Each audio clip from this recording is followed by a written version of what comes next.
Olá, alunos do sexto ano, nós estamos aqui hoje para mais uma aula de ciências. E hoje nós vamos falar sobre o sistema glandular. Bom, o sistema glandular também é denominado como sistema endócrino.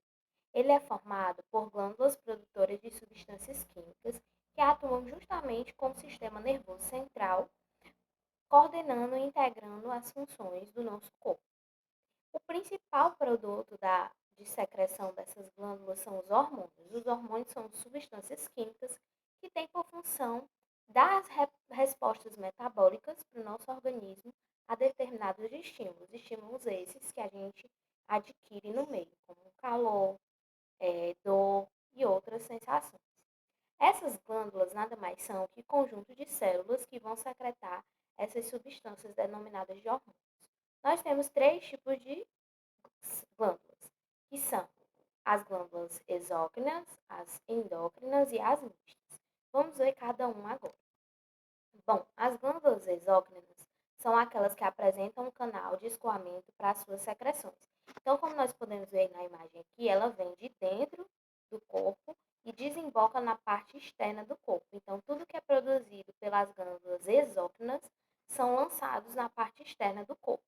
Exemplos de glândulas exócrinas são as glândulas sudoríparas, que são aquelas que vão produzir o suor, as glândulas lacrimais, que são aquelas que se situam na base do olho, que produzem as lágrimas, as glândulas mamárias, que são aquelas que secretam leite, as glândulas sebáceas, que são aquelas que secretam a cera, que é crucial para a lubrificação da nossa pele, e as glândulas salivares, que são aquelas que vão secretar a saliva.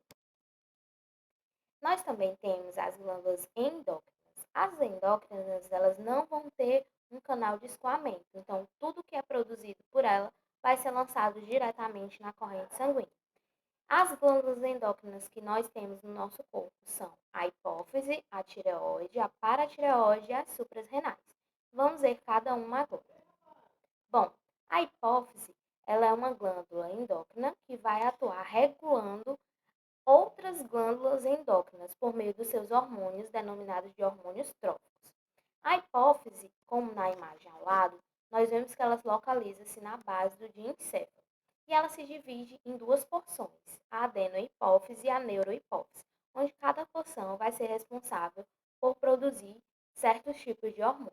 Bom, a adenohipófise ela vai produzir o hormônio do crescimento, que é o hormônio somatotrófico, ela vai produzir os hormônios da tireoide, que é o TSH, que é o tireoidotrófico, o ACTH, que vem das suprarrenais, o FSH, que é o hormônio folículo estimulante, que vai ser muito importante nas gônadas, tanto nos testículos como no ovário, para a produção dos gametas, o LH, que vai produzir os hormônios sexuais, como a testosterona, progesterona e o estrógeno, e o LTH, que vai produzir o leite, certo?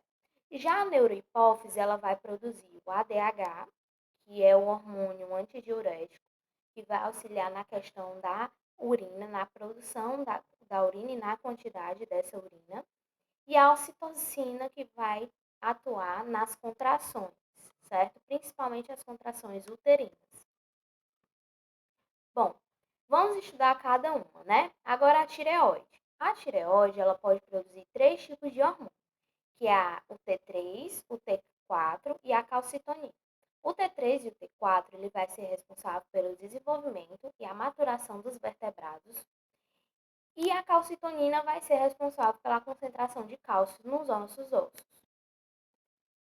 Já as glândulas paratireoides, elas vão produzir o hormônio chamado paratormônio, que vão controlar a quantidade de cálcio no nosso sangue. Normalmente, essas glândulas elas vão se localizar na região posterior da nossa tireoide, como nós vemos na imagem ao lado.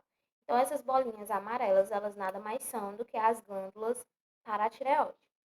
As glândulas suprarrenais, elas estão localizadas acima dos rins, como vocês podem ver aqui na imagem, e elas se dividem em duas porções, na porção do córtex e da medula. O córtex ele vai produzir os hormônios corticosteroides, que vai controlar a quantidade de cálcio e potássio. Já a medula, ela vai sintetizar os hormônios adrenalina e noradrenalina. que são hormônios que vão atuar quando você está em estado de agitação, que os seus batimentos cardíacos estão mais elevados. Bom, agora vamos para outro tipo de glândulas, que são as glândulas mistas. As glândulas mistas, elas podem produzir secreções que são internas e externas, né? E aí elas são os testículos, os ovários e o pâncreas. As gônadas, no caso dos testículos, ela vai produzir o hormônio masculino, que é a testosterona, e no caso dos ovários, ela produz o estrógeno e a progesterona. Já o pâncreas, ela vai produzir a insulina e o glucagon. Bom, a insulina ela vai atuar controlando os níveis de açúcar no sangue. Já o glucagon vai atuar quando os níveis de açúcar no sangue estiverem muito baixos. Bom, algumas doenças também podem afetar o sistema glandular, que é o caso do hipotireoidismo, quando você tem uma secreção diminuída dos hormônios da tireoide, e os sintomas vão ser cabelo seco, irritabilidade, cansaço, pele seca. Então, a sua glândula tireoide ela vai sofrer uma diminuição. Já o hipertireoidismo é um aumento da glândula tireoide, com isso ele faz com que também tenha um aumento na secreção desse hormônio. E aí a pessoa vai ter perda de peso, olhos salientes, sudorese, pescoço bastante inchado por conta do aumento dessa glândula.